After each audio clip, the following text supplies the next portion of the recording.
What's up guys, Jared on an island back again with another video. This time I got an episode for you, maybe a new series called Lies from Society, LFS. That's what we'll call it, I guess. This is gonna be episode 1.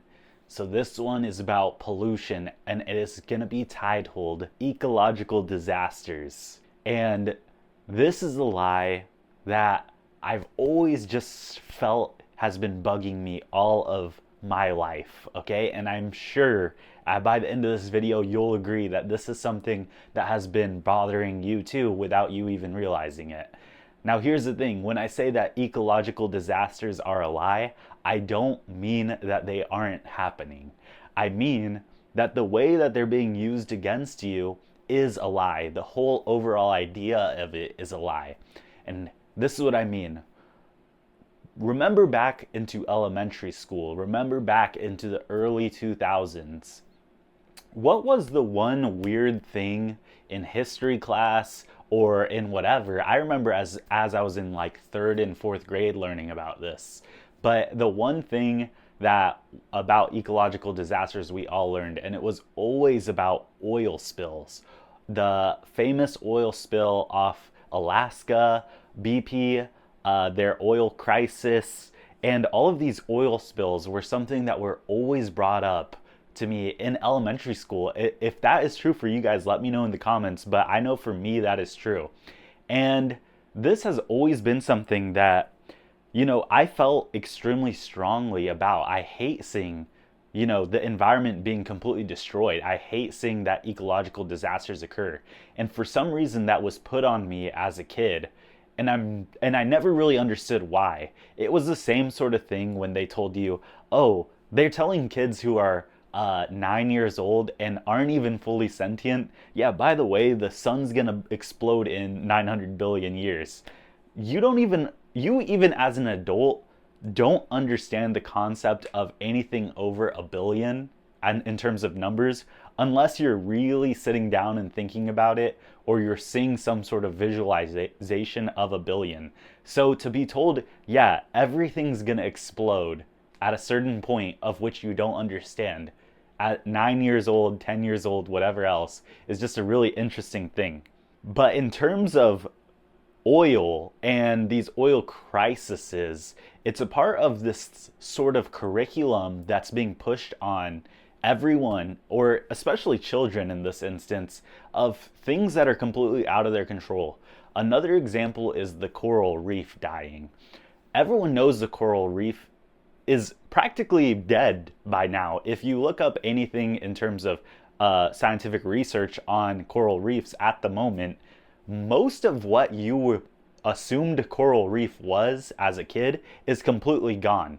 It is dead completely and it is never coming back. The pH levels that we were so concerned about are completely gone, and all of that anxiety you got for it was essentially worthless because it didn't help. It didn't help solving the problem. Now, continue with me on these examples and we're going to go more into detail about them overall as a whole. But the next one would be the idea of kind of a reverse sort of thing where it's about, plastic versus paper straws. And I just want to get you the idea into your mind if you really correlate these ideas together. In the 50s and 60s, everything came in glass containers, not plastic, not, plastic bags, paper bags, sure. And it was paper bags. And then we had glass bottles for Coke, for milk, for everything you could really think of. Any soda came in a glass bottle, and it was a big glass bottle. Okay? And then we have 2 more things that I just want to put into your mind. The other one being appliances and buildings as a whole. We all know buildings were meant to be around for a lot longer without having to be changed. Now, yes, there's arguments for today's buildings where it's like, okay, well, every part of a building should be changed out as time goes on to keep up with it. Or yes, the structures of the building need to be different today because, oh, we have to protect from earthquakes or other sort of health potential disasters. Okay, so yeah, relating to other health pertaining disasters, these buildings were built in a certain way to maintain public safety. But we know historically that buildings, let's say predating 100 years ago, were built to last a long time. They were built to be built and then nothing was to happen to them. Of course, we've all heard the discourse on like traditional architecture and stuff like that.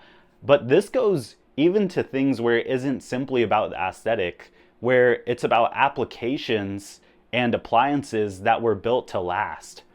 Even now, and this is kind of getting a little off topic, but even now, software, where it's things that we can't even physically hold, aren't even meant to last. When it's a completely potential sort of value to infinitely last forever. And yes, I'm basically calling out companies like Adobe with that one, where you now have to pay a subscription for something that is already there on your computer. But appliances, as you know, physically would be like, of course, refrigerators, laundromats, stuff like that. So all of these ideas should have one connecting picture for you, and that picture should be the idea that it's contributing to pollution, to one big major ecological disaster. And you were never taught to have all of these things into that scope of anxiety that you are already having for ecological disasters. But the reality is that by following the logic, you should have anxiety for exactly those things as well. So the point of saying that it's all a lie is that when you do look at these things, you really do not have any control as one person out of 8 billion. And you may say, well, isn't this contributing to the helpless rat scenario? And I would say no, because by taking away this obstacle, this weight in your mind, you now have more space to put in more of your power, more of your energy into something else. And if you aren't really getting the picture, I just want you to think of this one thing and go look up this one thing. I want you to go look up how many vessels, how many oil tankers, how many ships have been struck by drones by Russia, Ukraine, or in this new Iran, US, Israel conflict, or any sort of warfare regarding naval vessels. And you tell me, do you 100% believe that there's not an ecological disaster every time one of these drones gets struck, or one of these ships gets struck?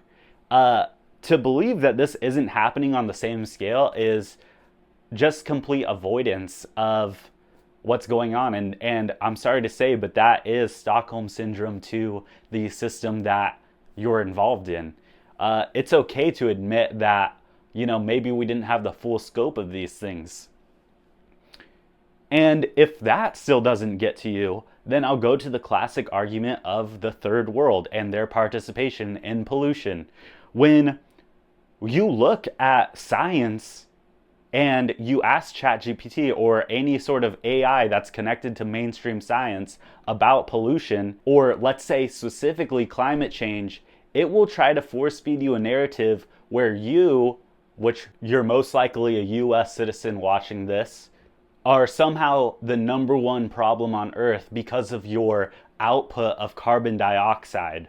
Now, this is simply a miscommunication of the truth when you're looking at things like xenoestrogens, chemical pollution, any sort of pollution that isn't involving carbon dioxide put into the air. And the simple visual proof of this is any video from India, any video from any country around there, any video of the population density in China or any major city there. The idea that we are somehow expending more trash into the world than any of these countries is absolutely ridiculous, especially when you look at the population densities of these areas. We can go back to all of these examples that I gave and say, you know what, this is not worth our time to be thinking about. This is a complete weapon against me. And not only that, It isn't just something that is happening. Like people say, oh, well, okay, fine, like, sure, whatever, but I'm still going to be aware of it and I'm still going to let it in my mind, still listen to these ideas take place around me. But no, you need to be angry about it and almost fight back against it, if not completely fight back against it, because it is harming your mental health even hearing about it. It is causing you anxiety, it is causing you to act differently. Another example is that it's taking away from your compounded energy output into what you could be doing. Is back to the paper straws, back to any sort of idea where it is subtracting from your daily life because you're going out of your way by being forced by someone to make up for this problem that you're being blamed for. Another example is the start and stop feature of engines on cars. The annoyance and problem of having that feature running is not worth the amount that we're saving in terms of the engine not running for a car. If you don't know what I'm talking about, basically, well, this recently stopped because of the Trump administration, but for a while in American history, assuming you're not watching this in 2025, is that cars basically had a feature where every time you fully stopped, the engine would go off. This was on new cars, I think from 2020 or 2019 to 2025. So when you fully stop, the engine goes off, and when you let go of the gas to go again, the engine comes back on and the engine has to start back up. Well, it kind of adds a delay to your acceleration. It's really annoying to deal with. A lot of people wanted it gone, but corporations were forced to do it by the government in order to save emissions from these cars in America. And it was an annoyance to the general public, and luckily it's being removed. But this is a small example of stuff that we all have to deal with. Another major one that no one really sees this way, but I'll say it's this way, is polyester clothing. We never had the choice to pick polyester, okay? If you really were given a clear image of would you rather have 100% cotton or 100% polyester, everyone would still go with the cotton. There was no point where the American public or the public of the world, let's just say the world, chose cotton or like chose polyester over cotton. It was just that polyester became more abundant and cheaper because it was cheaper for the companies to go with that instead of going with what customers wanted, showing that the idea of supply and demand doesn't really work. Or at least if you want to make the argument where it's like, well, there was a ton of supply, zero demand, you just have to get what there is. I would say, that isn't how the market's intended to work. It's supposed to be based off customer interest. Is it not? And if you tell me it's not, then I don't like that anyways. Like there's no real argument for it. I just don't like it. So it should be based off customer interest, a knowledgeable customer base. And that's what we need. Go to 100% cotton clothing. Okay, and I'm going to give one last big example of this civilized trauma, induced trauma. Let's just call it system induced trauma, okay? SIDS, system induced trauma, okay? And here it is. It is nukes, nuclear warfare. You're taught to be scared of nukes. You've never seen a nuke. You thought nukes weren't happening. But I'm going to tell you right now that nuclear tests happen whether they say they do or whether they don't.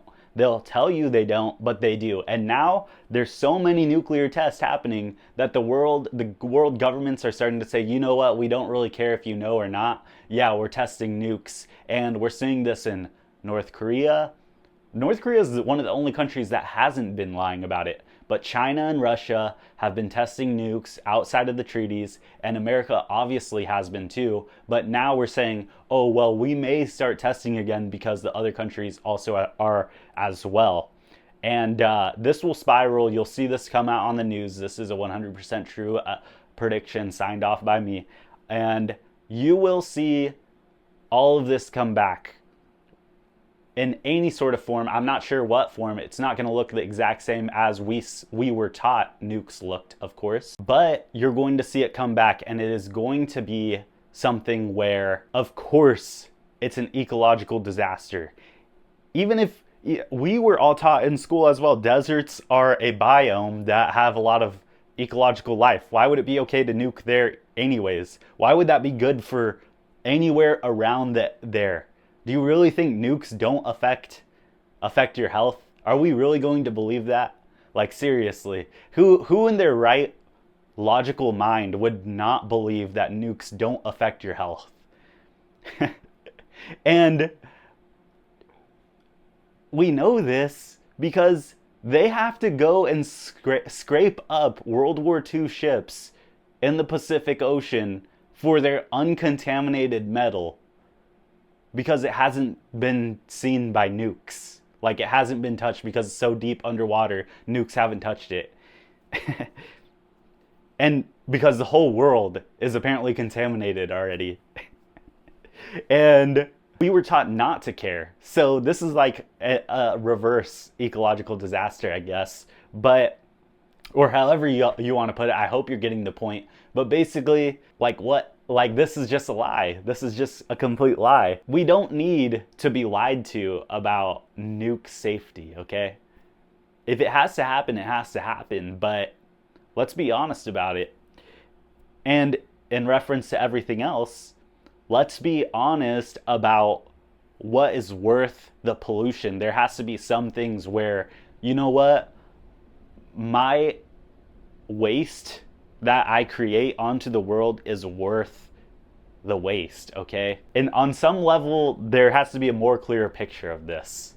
Let me know what your thoughts are in the comments. But to me, these are things that I'm tired of being lied to about, and of having them constantly come into my mind, of which I did not consent to. If you get any of this, if you have any idea of what I'm saying, I don't expect you to agree with 100% of it, but if even 1% of it interests you, make sure to sub. All right, peace.